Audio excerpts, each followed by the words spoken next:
Hello everybody and welcome to another Transformers third-party review. I think this is a third-party as opposed to a knockoff. This is the latest offering from the team at TF Dream Factory. This is their Steel Claw. What a gorgeous looking figure. This is of course based on the Bonecrusher character from Transformers the movie.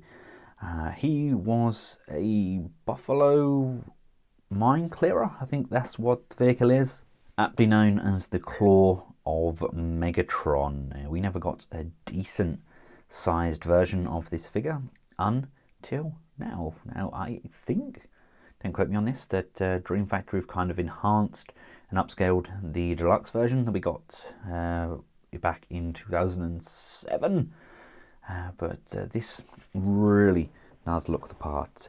Now we do have Studio Series by Hasbro and Takara bringing out their version of this, but obviously it's going to be done to that Studio Series scale, whereas this, in my opinion, is designed to scale rather nicely with the MPM series. Here he is alongside some of those movie scaled bots. The Prime is exactly the same size as the MPM Prime, so you get the idea of how they fare. I think that's pretty decent, isn't it? Obviously, we could also bring in the likes of the deluxe class. What do we think? Do we think that maybe the deluxe vehicles are too small?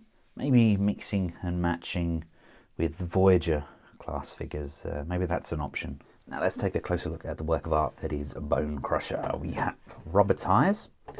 We have a little bit of an undercarriage going on there, where you can see his gun is stored. We have this ladder section at the rear. There's a fair bit of flex in his mine clearing arm. It does bounce up and down somewhat, but it's a very solid piece. We have two variations of claws for the rear. We have these ones, which just tab in together and form kind of one solid claw. And we get a set of these kind of heavy duty claws as well, which can just tab in to the same ports on here. These just pull off and tab into position, but really genuinely very impressed. Now this is a pre-production sample, so things may differ slightly for the final version. I didn't get a box or anything with this either, but all in all it's very impressive and long overdue. Really is long overdue to get him transformed up.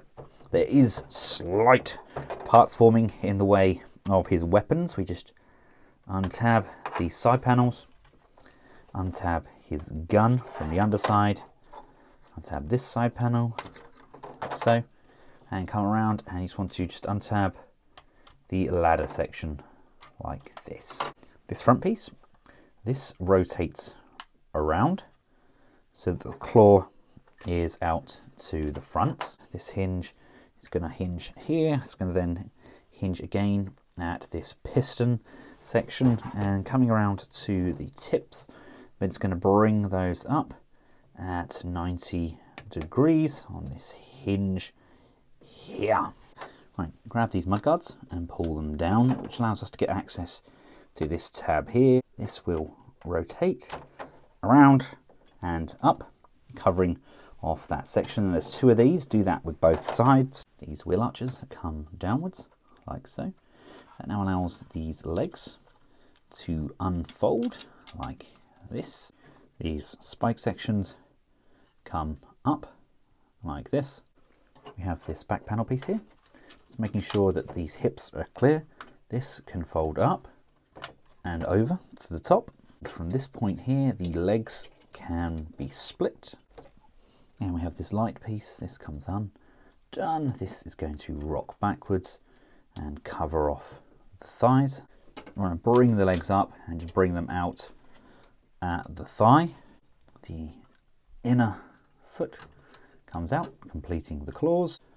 Gripping the roof panel, then just lift that up, which allows these side panels to come down.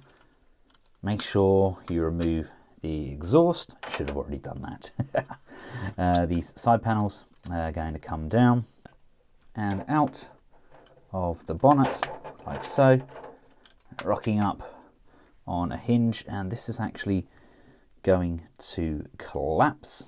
This piece here flips under like so, and then this piece again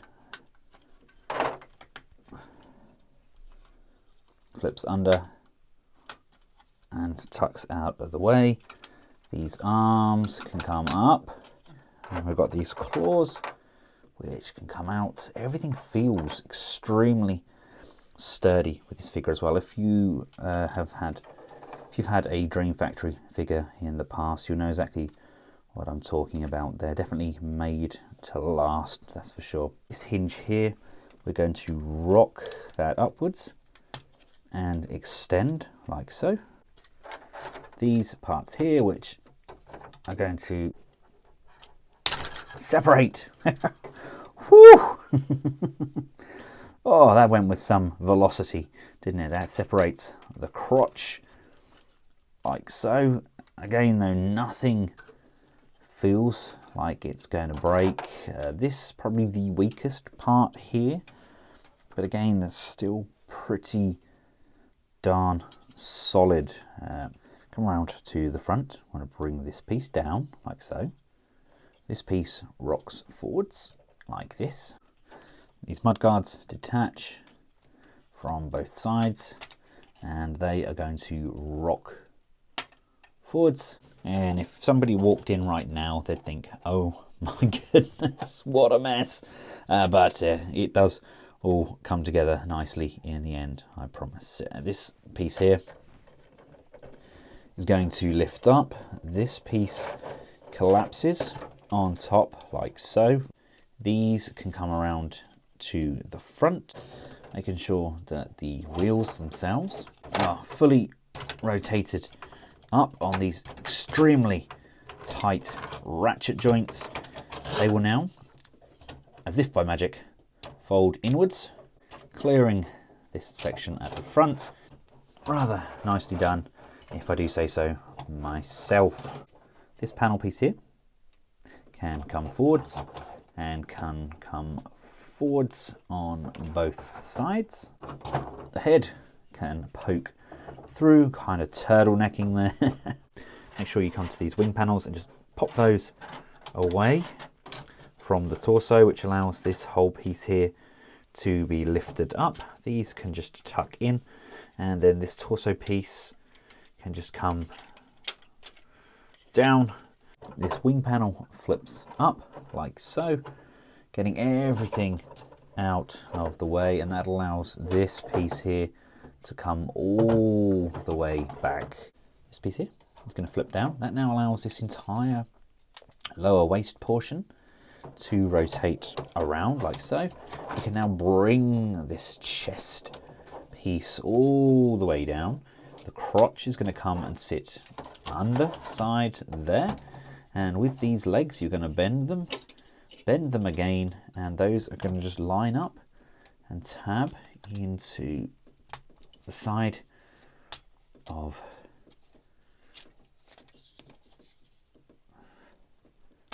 the crotch like so. We've got Eradicate and Bonecrusher on there as well. Oh, I love this. Is starting to really come together now.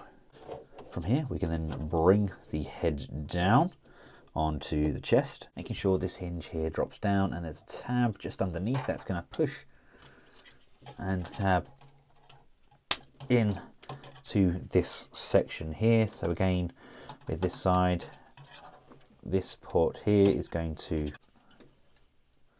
rotate forwards.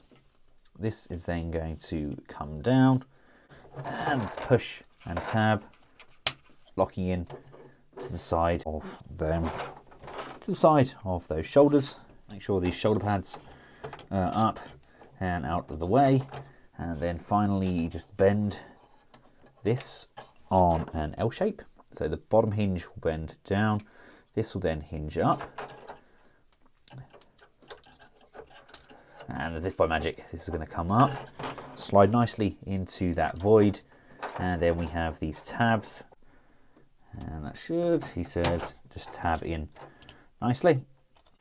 This top piece is now going to rock backwards, and there's a tab just under here which lines up with the back panel.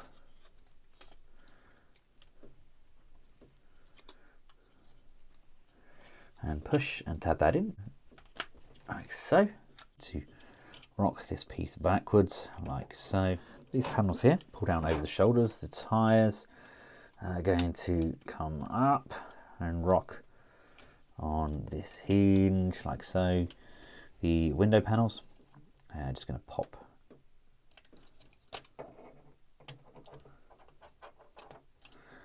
out on both sides and out on this side like so. So with all that twisting and turning, we should have this cap on top, and this should come out to the back, up, across, and all the way out like so. This, in theory, should be able to split, which we can store it at the rear. What I'm going to do, I am going to take this piece off, and I'm going to replace it with these larger pieces. Just pop those on and bring that on and pop that on like so.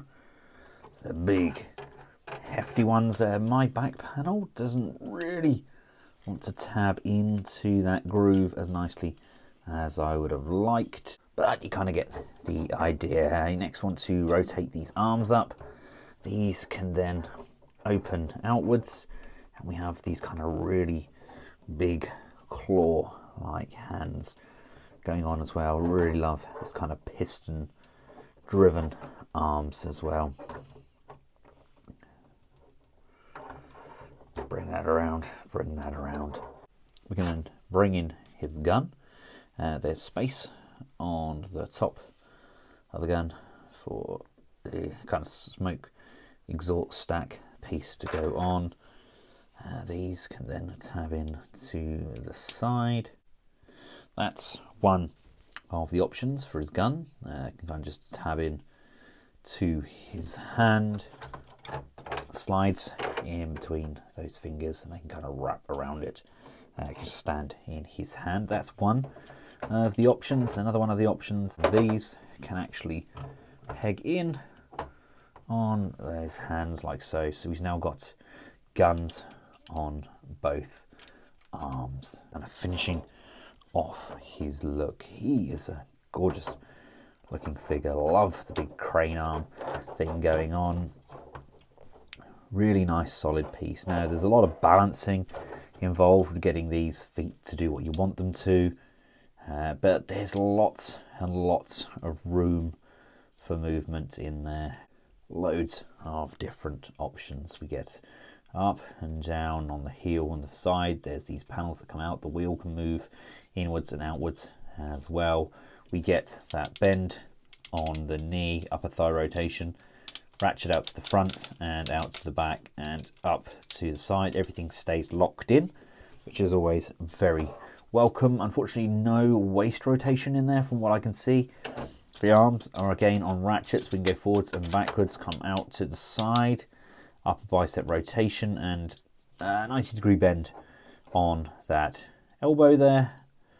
We get up and down on the wrist, as well as the motion on those fingers. The head can look down and up. We can go left and we can go right, and we can tilt side to side, so he can quite comfortably look around corners. And then we have this piece which is meant to lock in, which I can't for the life of me get it to lock in. But we then have the articulation on that crane arm as well. And although I don't have any batteries to hand, there is a space just to put a battery just in the top of his head to light up those eyes. And I'm just going to slide that back on like so.